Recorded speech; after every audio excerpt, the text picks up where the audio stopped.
In this lesson, we will look more closely at RAW and JPEG files and the differences between them.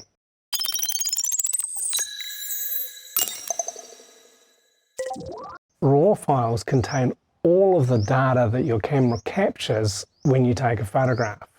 The files are larger because of this. Depending on your camera, this file will most likely contain either 12-bit or 14-bit data. JPEG files are compressed down to 8-bit data in camera. This difference in depth is most important when processing your images. The greater bit depth of RAWs mean you can manipulate them more before the image starts to break down. The main advantages of using RAW files are the highest possible image quality. Exposures are easily manipulated to balance the light when your exposure is not quite right. Noise reduction is more effective. You can easily adjust the white balance. Editing is lossless. Most software for editing RAW files does not alter the original file. The main disadvantages of using RAW files are the large file sizes fill your camera's buffer and your hard drives more quickly. They look flat and dull straight out of the camera and need to be post-processed to make them look any good. So, for ease of use, JPEG files are more convenient because they look good straight from the camera.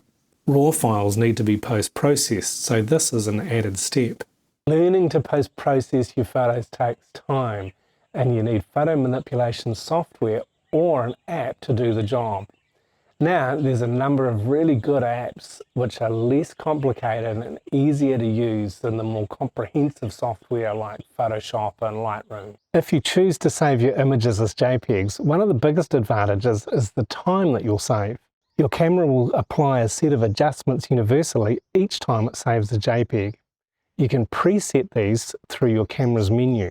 By making the adjustments you want, you can create a certain look and feel to your images. Some cameras will allow you to make a bank of settings you can save and choose to apply before taking photos. You might have one for landscapes, one you use during your kids' soccer games, and another for nighttime photos. You can set them up for the situations you photograph in most frequently. The typical type of settings you will adjust are image dimensions and compression, picture controls, presets for color management, contrast, sharpening, color space, high ISO noise reduction. Setting your camera so your JPEG images come out looking just how you like them will save you time. This is good for people who do not enjoy working on a computer so much. You will not have to learn complicated software. However, you must be more careful with your exposure and white balance settings.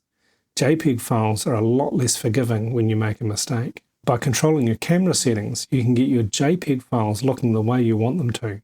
If you often take photos in similar lighting and of similar subjects, saving presets that you can dial in and use when you need to is an efficient way of working with your camera.